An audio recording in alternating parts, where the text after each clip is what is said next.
What's up, everyone? I'm Zachary S. and you're listening to So Booking Cool. Welcome to So Booking Cool. I'm Jewel B. Today's guest is among Hollywood's rising talents / stars. He is an actor and musician whose earliest credits include the hit series Greenleaf, in which he acted alongside Oprah Winfrey. He also currently stars as Zane on the hit Nickelodeon series Am Frankie. He is Zachary S. Williams. Zachary, thank you so much for taking the time to talk to So Booking Cool. Glad to have you on. How's it going? I'm great. Thank you so much for having me. How are you? Of course. I'm wonderful. Wonderful. So at So Booking Cool, we realize that everyone and everything has a story. So what is your story, Zach? And would you ever write a book? You know, I had never thought about writing a book before, but that's definitely something I'd be interested in. I started acting when I was, 8 years old. I went to this summer camp called Kids College, and they had a theater program that I decided to participate in, and I really enjoyed it. And shortly after I got an agent, and I started off doing commercials and print work. I was growing up in Orlando, Florida, so it's, very populated with tourists because of all the theme parks and the attractions and just so much to do there. So there was a lot of commercial and print work. And then I think years ago, I want to say like beginning of high school, I actually branched out and started doing TV film. I started co-hosting a kids show for the Tampa Bay Rays Major League Baseball team. I booked Greenleaf, and now I'm working on Nickelodeon. Wow. You know what? It sounds like you've accomplished so much in like a little time, but at the same time, you have been doing this since you are 8, and you're 18 now. Is that correct? 10 years. Yes. So, 10 years.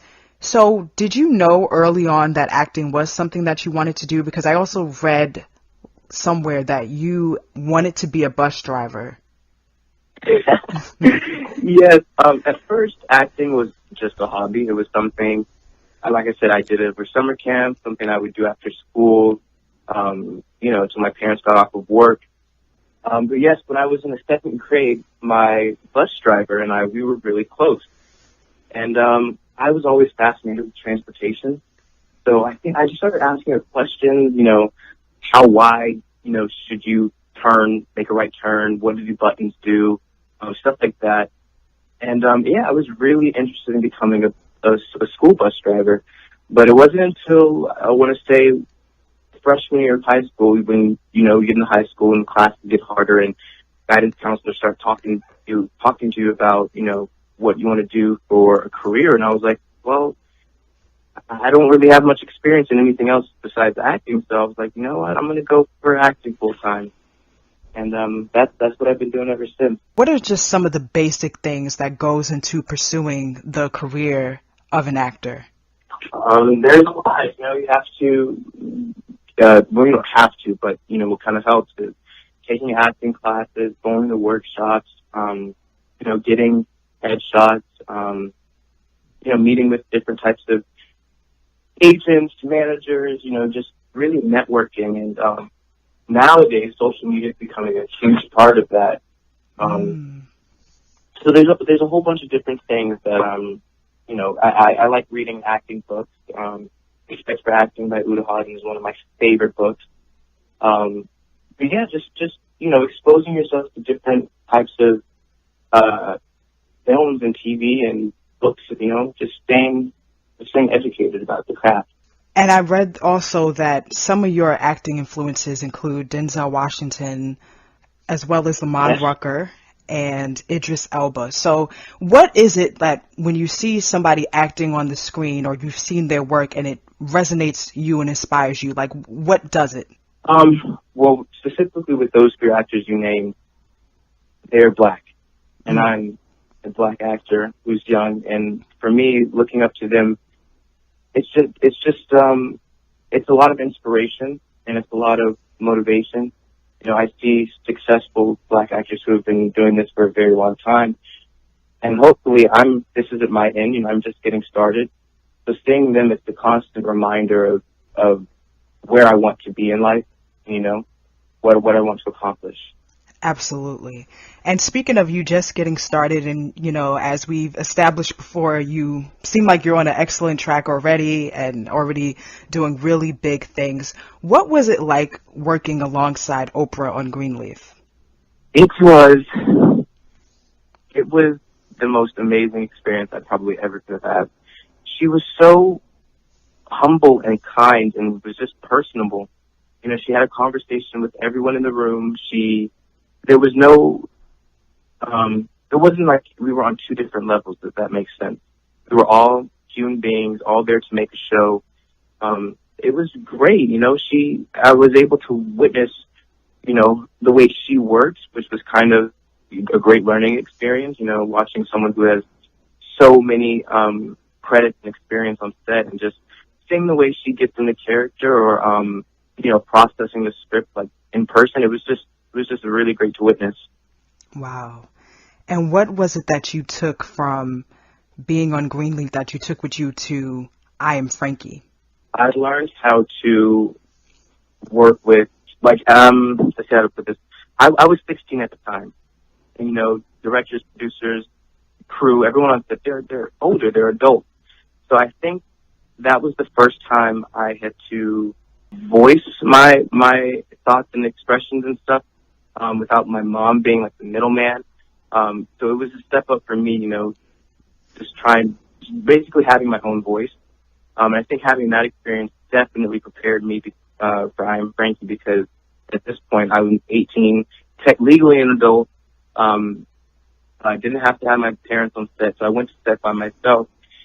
And at that point, I already had some experience, speaking to to individuals that are older than I am, that are in higher positions. And, it can get a little bit nerve-wracking, but, with experience, you get more comfortable with it, not so afraid to thinking that you're stepping out of line by speaking up. What is it like working at Nickelodeon, and did you watch any of their shows or films when you were coming up? Oh, working with Nickelodeon is amazing, and it still amazes me that I'm on a network that I loved and watched religiously growing up. I'm on the same channel as SpongeBob. That's crazy to me. So with I Am Frankie, which is, again, a very popular show, you joined in the second season. It is a live action series about a girl, the title lead, Frankie, who it seems like she's living a double life. Yes. Yeah, how would you expand on that, and why do you think that this is a story that resonates? Well, Frankie is the double life she's living. She's secretly an android. Mm-hmm. And she was created by a scientist who works for a company, and the CEO of that company wanted to take that android and sell her to this evil agency that wanted to expand upon her technology and create other androids to create this android army that would take over the world. So the scientist who created her, vowed to never let her work be used for evil. So she stole her and moved away and put her in school, essentially to hide in plain sight. And all throughout season one, there are people who notice that she's a little different, think that she's an android, and they actually find her intelligence to be a threat. So they spend countless episodes trying to spy on her and see what's really going on and try to out her for who she really is. And, answering what you asked about how it resonates with people, I'm pretty sure most people in the world have something different than the guy next to them. And it's just an important message that shows what goes on in society, just through a different lens. It's directed towards kids, so that's where the whole android and sci-fi field kind of comes from. But that's a metaphor that can be used in different, over different mediums. It can be used universally, whether you're black, white, your sexual orientation, your political party, so many different things where people are different. They have differences upon, and it's just a really good show for kids to recognize in a way that's still entertaining to them, but recognize that these are issues that go on in today's world, and this is what you might have to go through. Wow, that is so well said. So well said. What has been the response to you joining the show? Like, how has the audience so far, do you think, received Zane? From what I've seen, he's pretty much very loved. You know, he and Zane and another character, Dayton, they kind of have a thing for each other. So they've created this hashtag called Dayton. They combined Zane and Dayton together. I think that's really cool. I think that's exciting. But yeah, you know, this last week, we're heading into the last week of I Am Frankie, and this is kind of where you see Zane involved. You know, he writes the school play, and he ends up rewriting it actually because of this whole androids versus non-androids, and he rewrites the play to show that people who are different can still get along and respect each other, and that's a huge, you know, talking point this season is about acceptance. So when you are playing a character, how do you allow yourself as an actor to sit in the life of the character, but also, you know, you have to go on set and do the scenes. So basically what I'm asking is, how do you allow yourself to become that character even before you get to the set?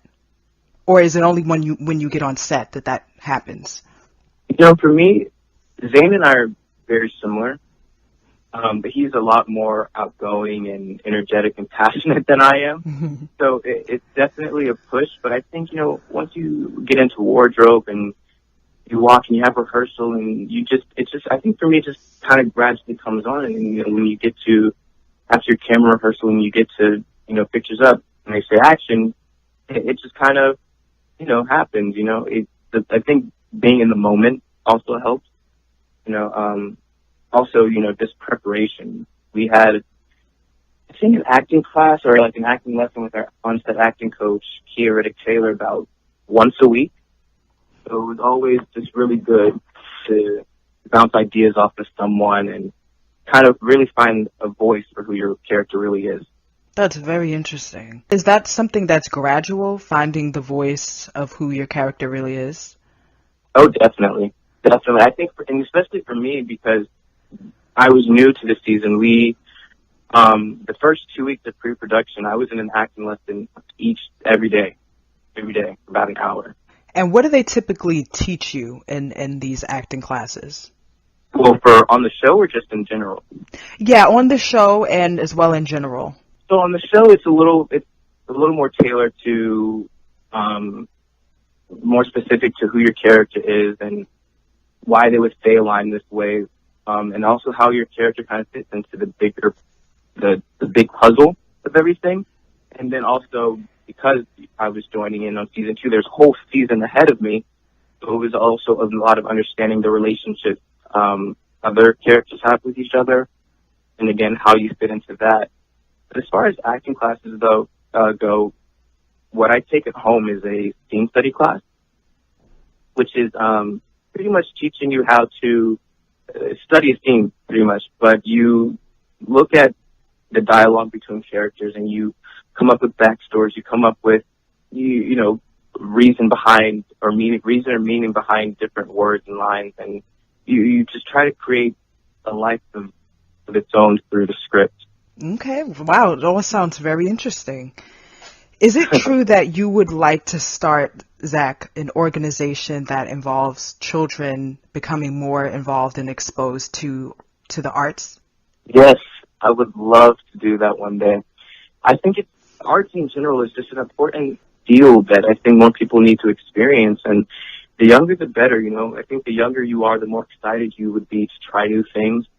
You know, once you get into your late teens, early adults, you might be like, I don't really know how I feel about something different. So, yeah, that's something I would want to start off somewhere in the near future.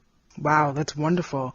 You recently attended Voices of Our Children, which sounds similar, like in the line of what you aspire to do as well. What can you tell us about that gala and what it means? Yeah, so the gala was absolutely beautiful. Penny Lane Spencer's is an organization in LA that provides housing for homeless individuals and provides opportunities for professional help for those who suffer from mental illnesses. And the gala was set up to share the stories of the people who have been helped by Penny Lane Centers.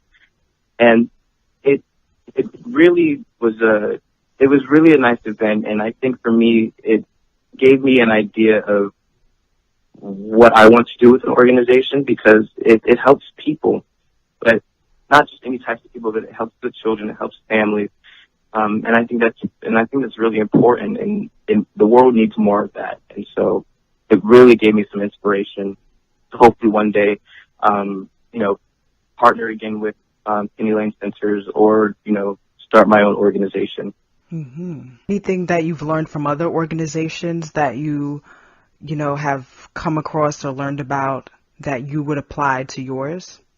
I will say Penny Lane Centers is the first one that I've really been involved with, as far as, attending the gala and learning about what services they offer. And I think for the first time, it was great. I learned so much, and I was just truly inspired by the organization and by the people who received assistance from Penny Lane Centers. What are some ideal projects that you would love to be a part of or create on your own? I would really love to. I grew up doing theater, so of course, working on Broadway one day, that'd be a dream come true as well. As far as creating, I would actually love to be a director one day. I'm kind of into. I watch a lot of different TV shows, 1-hour dramas like Scandal, How to Get Away with Murder, or procedurals, Criminal Minds, NYPD, Chicago PD, shows like that. But then I'm also really interested in some multicam comedy stuff, like One Day at a Time, Friends. I would like to direct a variety of different types of shows, because I like watching different types of shows. Mm-hmm. Well, you should definitely go for it. Yeah. Thank you. Yes, of course. So as an actor, and even as an aspiring director, when you watch these variety of shows, are you watching it as a fan, or are you watching it critically? Both. Definitely both. I pay attention a lot to camera angles, and I wonder what the director was thinking when he chose to set up a shot like this. And a lot of the times I find it adds just one extra element to the story and one extra element to what the character is saying. And that's something that just really interests me, and I would love to expand upon. And I also watch for, character choices or acting choices that, these actors and actresses make, and kind of go through the same process. Ooh, I wonder why they did that, or what was their motivation here, So, Zach, I have to ask, what is your advice for someone who does want to either get started in acting or they want to continue in acting, to anyone around your age as well? Right. Everything happens for a reason. And what's meant for you will not pass you by. Because as an actor, you go on so many auditions, you go on so many callbacks, you have meetings and stuff, and you feel like you get so close, but you just never quite get there. Mm-hmm. And then all of a sudden, with Am Frankie, with me, this was, I booked the role of Zane in the span of 3 weeks.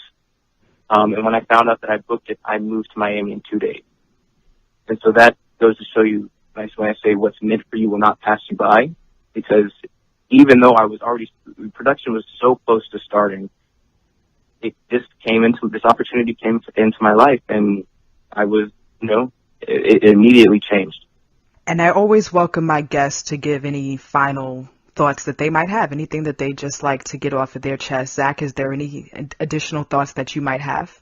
Watched last week of Am Frankie. They came on Nickelodeon. Yes, absolutely.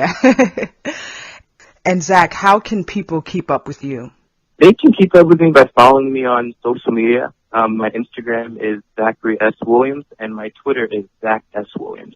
Thank you again so much, Zach, for taking the time to chat with So Booking Cool. It was a pleasure, and would love to have you on again in the future. Oh, thank you so much. It was a pleasure as well. Thank you. And to all the listeners, until next time, so booking cool.